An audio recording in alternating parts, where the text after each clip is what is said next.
오늘 우리에게 주신 하나님의 말씀 창세기 19장 12절에서 22절까지의 말씀입니다. 우리 한 절씩 교독해 올리겠습니다. 창세기 19장 12절에서 22절까지의 말씀입니다.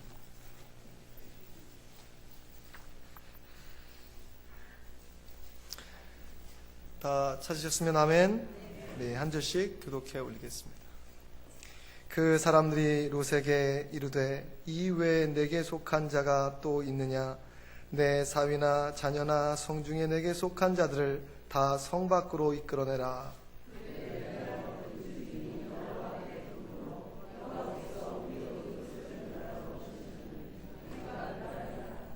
롯이 나가서 그 딸과 정혼한 사위들에게 고하여 이르되 여호와께서 이 성을 멸하실 터이니 너희는 일어나 이곳에서 떠나라 하되 그 사위들이 농담으로 여겼더라.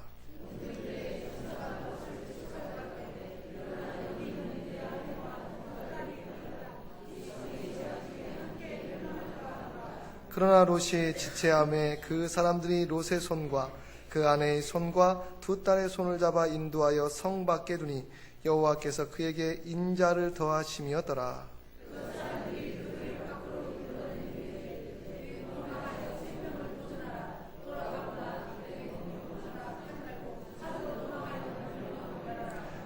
롯이 그들에게 이르되 내 주여 그리 마옵소서.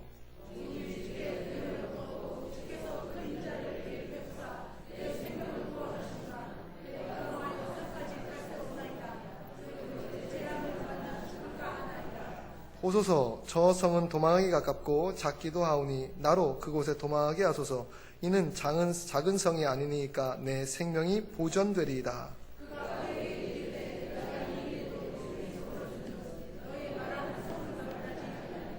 함께합니다. 시작. 그리로 속히 도망하라. 내가 거기 이르기까지는 내가 아무 일도 행할 수 없노라 하였더라. 그러므로 그 성 이름을 소알이라 불렀더라. 아멘. 저는 여러분들과 함께 결단의 순간이라는 제목으로 하나님 말씀을 증거하고자 합니다. 아내와 두 딸을 건져 주셨습니다. 저는 여러분들에게 여러분들이 지금까지 살아있는 이유, 그것은 하나님께서 여러분들 한 사람 한 사람을 통하여서 해야 될 일이 있기 때문에 그렇습니다. 죽어가는 생명을 구원할 수 있는, 또한 죽어가는 사람들에게 예수 그리스도의 피 뿌린 복음을 선포할 수 있는 책임과 의무가 우리에게 있기 때문에 그렇습니다. 비록 롯이 죄악의 땅에 살고는 있지만 그러나 하나님을 믿는 그 자그마한 믿음의 씨앗이 있었기에 그는 결국 하나님으로부터 건짐을 받을 수 있게 되었습니다. 사랑하는 성도 여러분, 우리는 지금 결단 내려야만 합니다. 첫 번째 결단은 반드시 심판이 온다라고 하는 결단. 이 결단 가운데 여러분들의 신앙생활은 온전히 나아가야 될 줄로 믿습니다. 하나님의 구원은 집단적이지 않습니다. 개인적입니다. 다른 사람에 의해서 내가 구원받는 것 결코 아닙니다. 하지만 구원받는 사람들이 많은 무리 가운데 내가 거하게 되면 이 사람들은 구원받을 확률이 더 없습니다. 저는 여러분들 한 사람이 비록 자녀가 예수 믿지 않는다고 할지라도 관계없어요. 여러분들의 남편이 아내가 예수 믿지 않는다고 관계없습니다.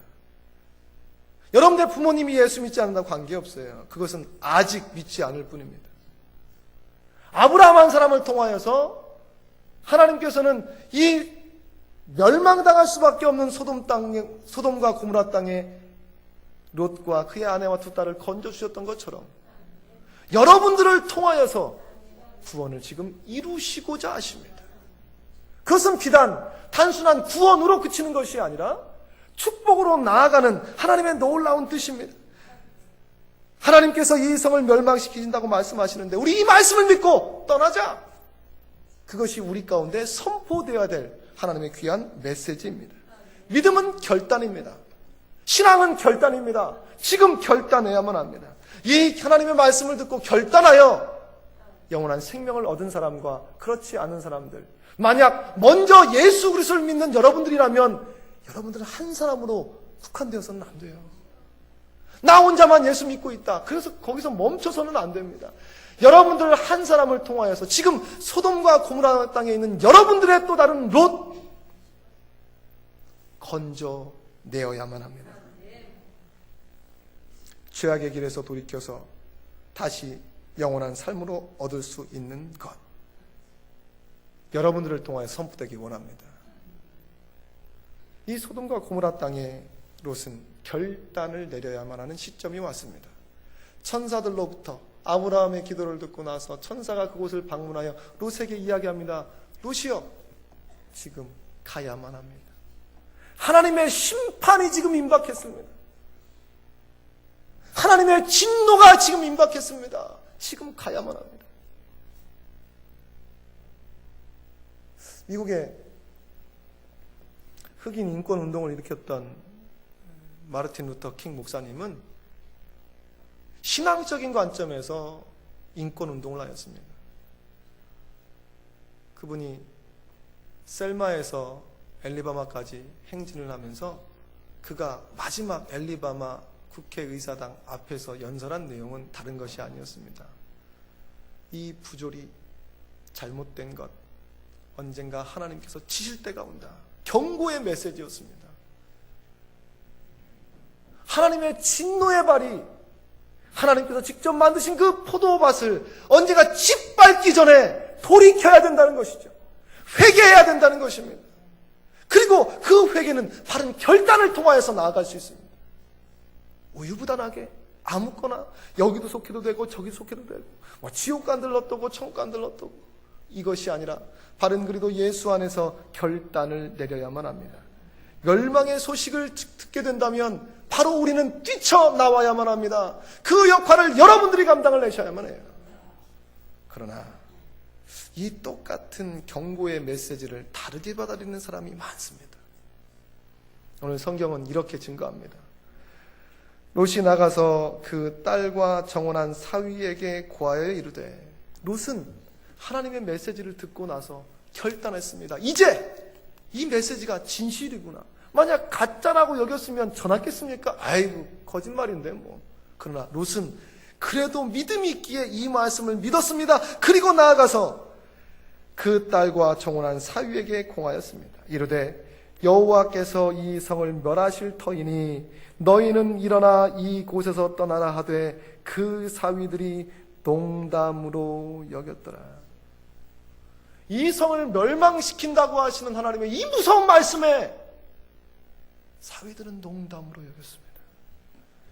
4,000년 전 소돔과 고모라 땅에 이 두 젊은이는 농담으로 여겼어요. 하나님의 이 준엄한 심판의 메시지를 농담으로 여겼습니다. 그런데 너무나 더 무서운 건 4,000년이 지난 지금도 이 하나님의 말씀을, 이 메시지를 농담으로 여기는 사람들이 많습니다. 언젠가 우리에게 개인적인 심판이 오름을 농담으로 여기는 사람 많습니다. 믿지 않은 사람 많습니다. 천국을 인정하지 않은 사람 많습니다. 죽음 뒤의 세계에 대해서 알지 못하는 사람들이 많습니다. 그들은 모두 하나님의 말씀을 농담으로 여기는 사람이었습니다. 매주 하나님의 말씀은 선포됩니다. 여러분들은 지금 이 하나님의 말씀을 이 담임 목사의 말로 여기고 있습니까? 제 목소리가 마이크를 타고 여러분들에게 전달되어서 이걸 단순한 목사님의 말로 듣고 있습니까? 아니면 하나님의 말씀으로 듣고 있습니까? 정치가가 사람들의 혼을 쏙 빼놓듯이 연설하는 연설로 혹시 듣고 있습니까? 하나님의 말씀으로 듣고 있습니까?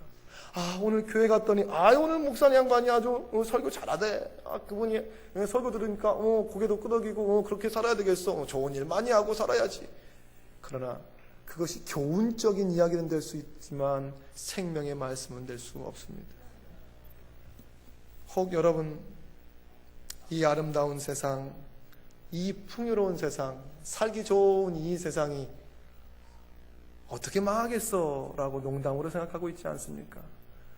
내가 지금까지 이루어 놓은 것, 내가 지금까지 노력해서 만들어 놓은 것, 내가 지금까지 쌓아온 것, 내가 지금까지 일구어 놓은 것, 그것이 왜 멸망하겠어? 그것이 왜 없어지겠어? 라고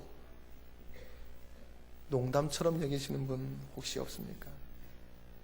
진리의 말씀, 하나님의 말씀을 의미 없이 받아들이고 있지는 않습니까?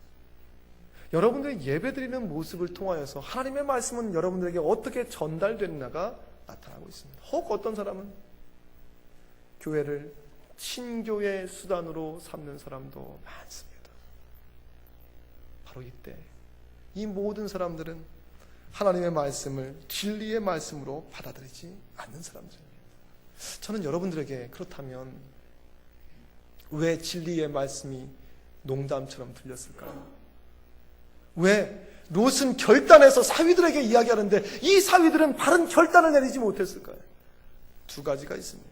첫 번째, 이 롯이 평소에도 농담 잘하는 사람이었을 수도 있습니다. 매번 농담합니다. 진지함이 없습니다. 진실을 이야기하지 않습니다.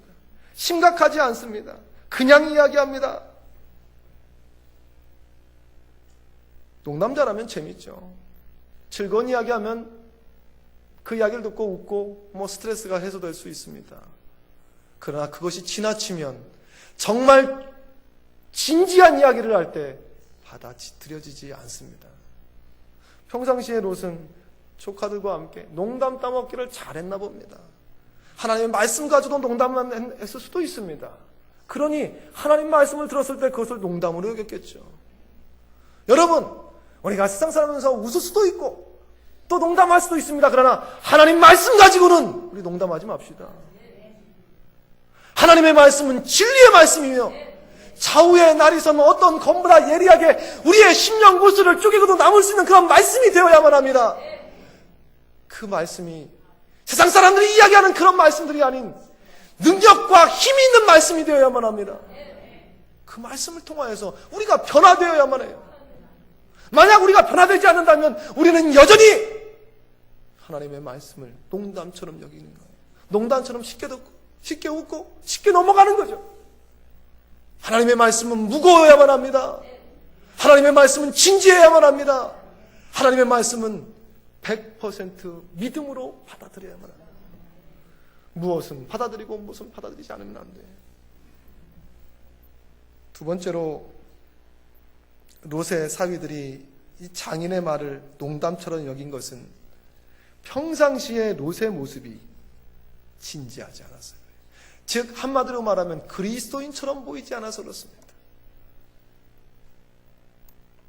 웃을 수도 있습니다. 그러나 그의 삶 자체가 그리스도인다운 하나님을 믿는 온전한 사람처럼 살았다면 어느 날 진지하게 롯이 사위들아, 하나님께서 이 성을 멸망시키신단다. 우리 도망가자 라고 이야기했을 때 들었을 것입니다. 하지만 삶 자체가 진지하지 않았습니다. 삶 자체가 정말 하나님을 믿는 사람답지 않았습니다.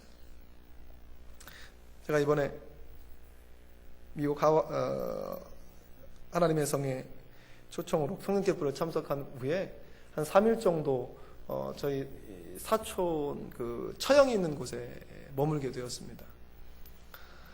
우리 그 사촌 처형이 나이가 많이 들어서 결혼을 했어요. 남편도 마찬가지고. 그래서 애들이 아직 어립니다.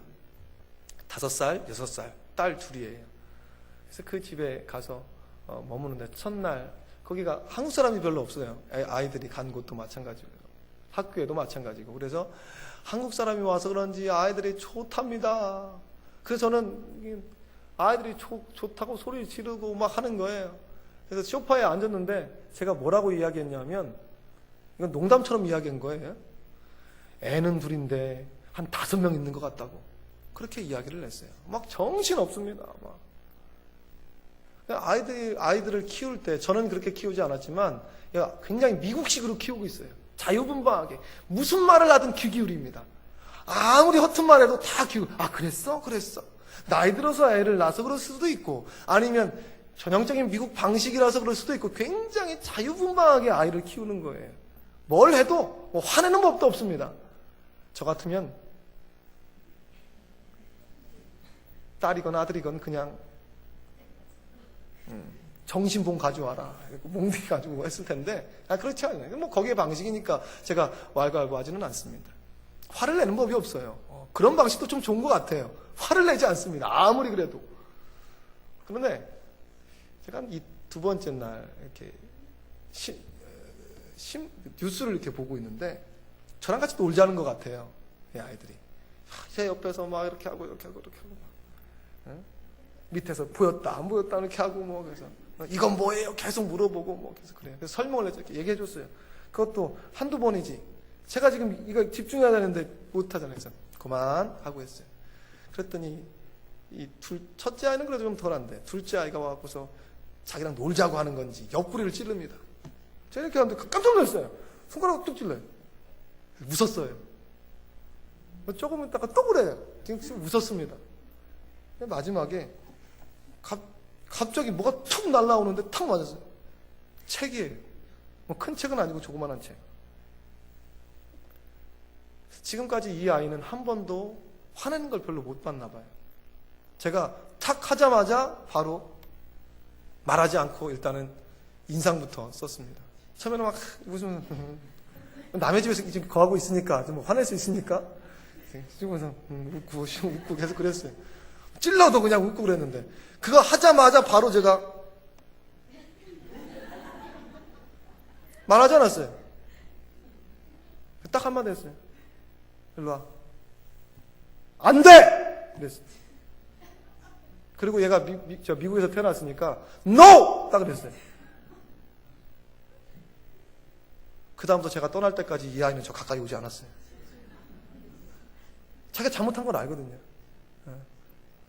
뭐 길게 설명하지 않았습니다. 진지하게 이야기했어요. 안 된다! 이야기했어요. 그 다음부터는 둘째뿐만 아니라 첫째도 바뀌었습니다. 첫째도 저한테 함부로 장난하지. 우리 같이 간 김호수 목사한테는 막 그러는데 저한테는 안 그랬어요.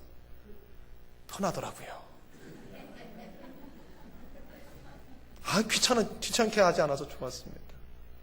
만약 거기서 계속 했으면 이 아이는 제가 하는 것을 제가 웃으면서 하고 있으니까 농담처럼 생각했을 거예요. 그러나 진지하게 이야기를 했습니다. 사랑하는 성도 여러분, 우리의 삶 가운데 과연 예수 믿는 사람의 진지함은 있습니까? 일주일 동안 살아가면서 그리스도인다운 모습은 과연 여러분들은 얼마나 나타났습니까? 정색하고 여러분들 나 예수 믿는 사람이야. 주일날 한 번 예수 믿는 사람의 모습이 아닌 매 순간순간의 삶이 예수 믿는 사람의 모습이 혹시 나타났습니까?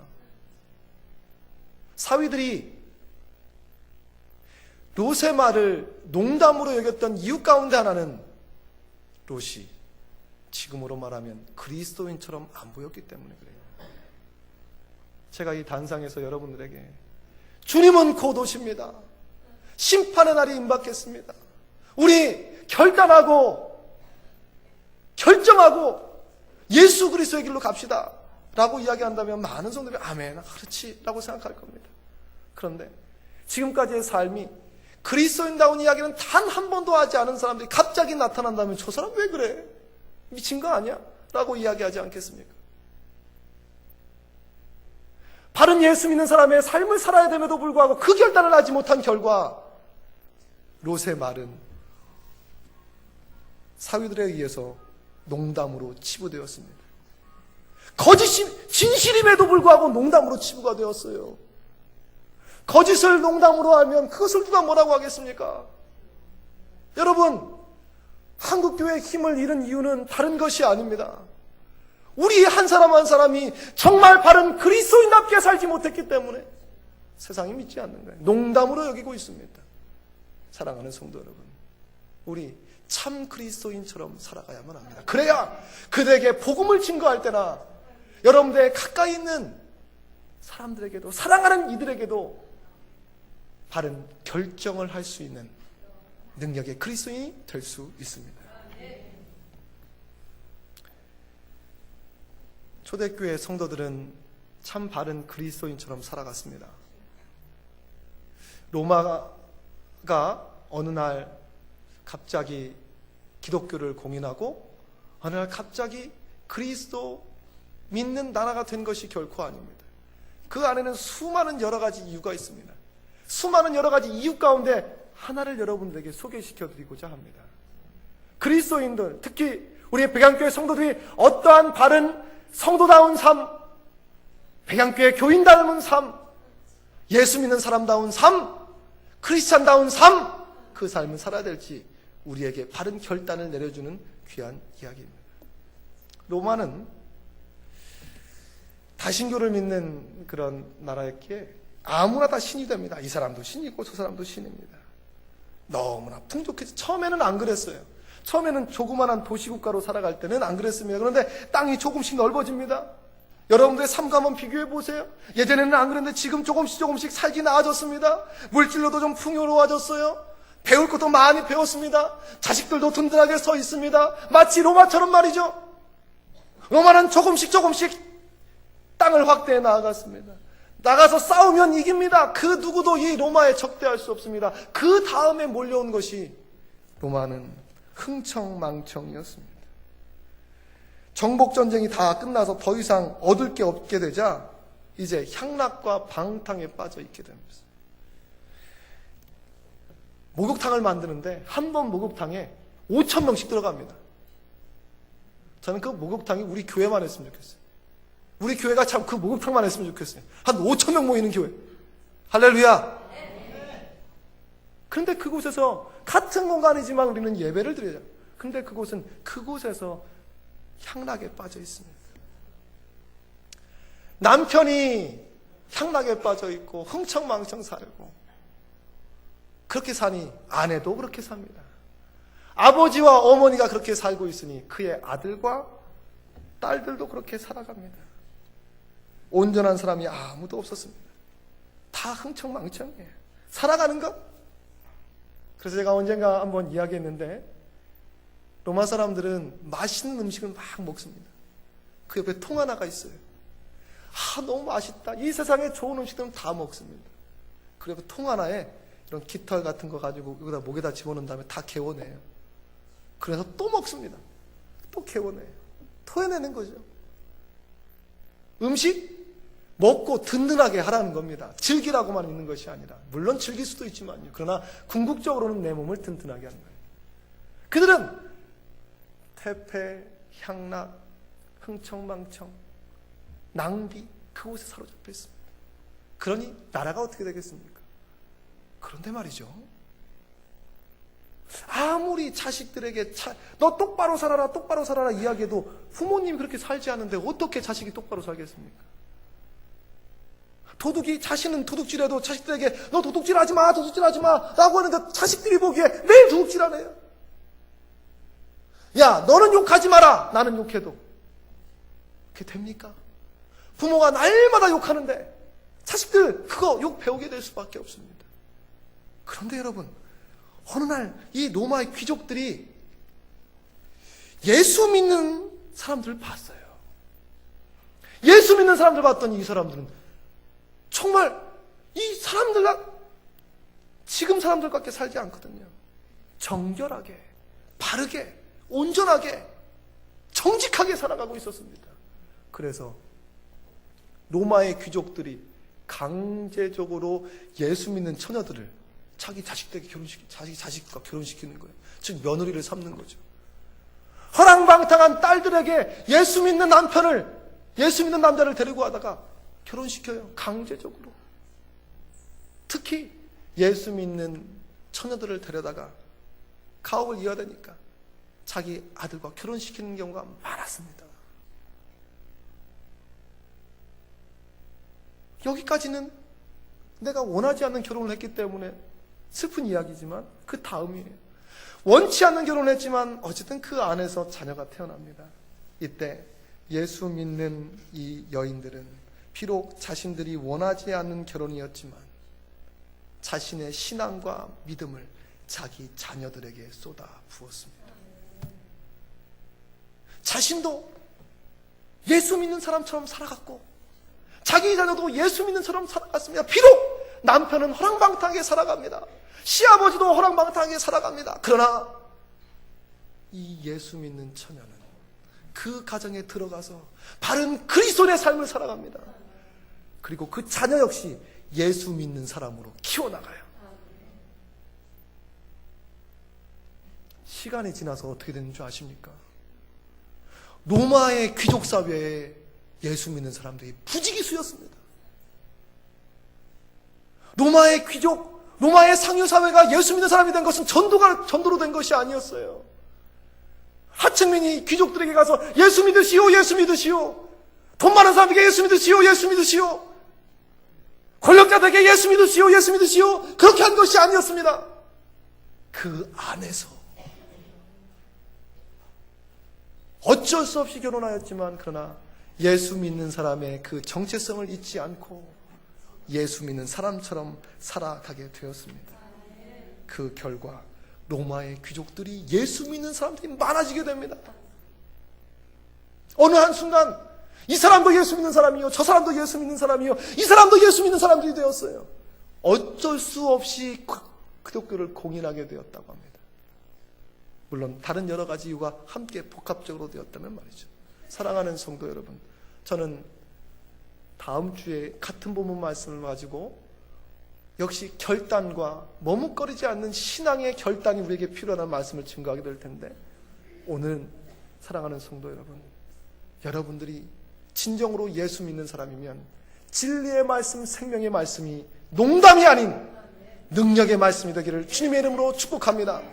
그 하나님의 말씀이 내 삶 가운데 떨어져 나를 보고 여러분들의 가정의 씨앗, 믿음의 씨앗, 여러분들의 사업의 믿음의 씨앗, 여러분들이 있는 그곳에 여러분들을 통하여서 예수 믿는 사람들이 진지해지기를 주님으로 축복합니다. 여러분들을 통하여서 진지하지 않았던 예수 믿는 사람들이 진지해지고, 여러분들과 진지해진 예수 믿는 사람들을 통하여서 믿지 않는 사람들이 구원의 방주 안으로 들어오기를 주님 이름으로 축복합니다. 나를 인하여서 하나님의 진노가 연기되고 있음을 안다면 지금 우리는 바른 결단으로 주 앞에 나아가 하나님의 축복받는 성도 되시기를 주님 이름으로 축원합니다. 기도하겠습니다. 사랑의 하나님 아버지,